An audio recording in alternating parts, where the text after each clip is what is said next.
యేసుక్రీస్తు ప్రభు బేతనీ గ్రామంలో మరియా మార్త లాజరు గృహాన్ని దర్శించినప్పుడు మార్త అనేకమైన పనులు పెట్టుకొని తొందరపడుచు ఉంటుంది. యేసుక్రీస్తు ప్రభువుని వాక్యం అంగీకరించడం కానీ బోధ వినడం కానీ ఆమె చేయలేదు. అయితే ఆమె సహోదరుడైన లాజర్ చనిపోయినప్పుడు యేసుక్రీస్తు ప్రభ నువ్వు ఇక్కడ ఉన్నా కానీ నా సహోదరుడు బ్రతుకుతాడు ప్రభ అంటది.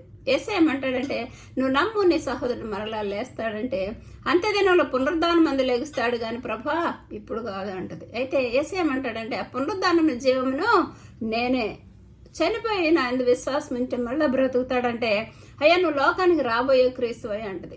లాజరస్ సమాధిలో నుంచి బయటికి రా అంటే, ప్రభా 4 రోజులని చనిపోయి కంపు కొడతాడని. కాబట్టి ఆమె వాక్యం లేదు కాబట్టి ఏసేవరో గ్రహించట్లేదు, వాక్యాన్ని విశ్వసించట్లేదు. ఆమె నమ్మిక కానీ విశ్వాసం కానీ ఏసే క్రియలని చూపించలేకపోతుంది. క్రియలు లేని విశ్వాసం మృతం.